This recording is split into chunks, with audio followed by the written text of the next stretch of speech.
matter of the US travel ban and told President Trump in no uncertain terms, quote, New Zealand disagrees with the policy and wouldn't implement it, why did President Trump meekly thank him for his view when he's a notoriously thin skin for even slight criticism, had brutishly attacked a federal judge who blocked it, hung up on Aussie Prime Minister, or can't he recall that part of the conversation either? Insofar as there is Prime Ministerial responsibility, the Right Honourable Prime Minister. Point of order. Are you inferring there's not Prime Ministerial responsibility for the question I've asked? No, I'm certainly saying there's a lot in order.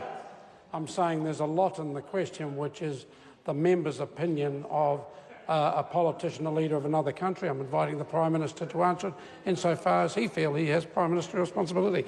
The Right Honourable Prime Minister. Mr Speaker, the discussion I had with the President was a civil and courteous and thoughtful discussion. Supplementary. Order.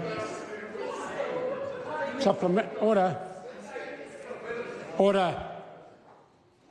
Supplementary question, the Honourable David Parker. Was the Honourable Chester Burrows correct when he told a public meeting in Wanganui on Monday that the Prime Minister would tell President Trump that New Zealand, quotes, would condemn and resist President Trump's discriminatory policy, end quote, and that it was, quotes, a direct attack on conscience, choice and religion? Or did he choose instead appeasement over firm Kiwi principles and choke, assuming he can now remember the words of that part of the interview? Again, there are two supplementary questions. The Right Honourable Prime Minister can address one or both. Well, Mr Speaker, I chose to communicate in terms that people understand New Zealand's view about the immigration ban. As for the member for Wanganui, he wasn't party to the discussion. I'm not sure what it was said at his public meeting. I can only tell you and the public what I said on the phone call. Point of order, Mr Speaker. I'll just have the point of order first and then I'll come to the supplementary. Point of order, the Honourable David Parker. Thank you, Mr Speaker. I seek leave to table a transcript of the Honourable Chester Burrows' comments to that public radio rally when he told the rally precisely what the Prime Minister would tell President Trump. Where's the source of this transcript? It is from a video clip that is not publicly available because I'm the only one that's got it. I'll put the leave. Order. Order. Order. This matter is easily resolved.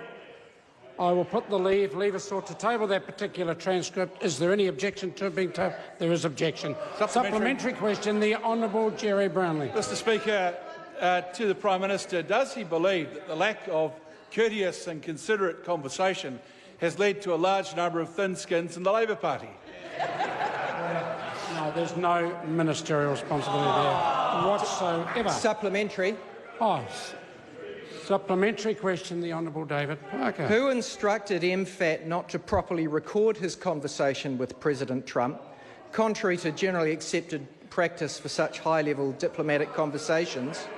And will he release the American transcript of the call once it's available to the Embassy in Washington? Again, there are two supplementary questions. The Prime Minister can address one or Well, Mr Speaker, I'm not exactly accustomed to what the protocols are around so-called high-level conversations, but I wouldn't expect that either. Certainly it would not be my wish or practice to record the conversations that I had with the leaders of other countries, and certainly not do so without telling them.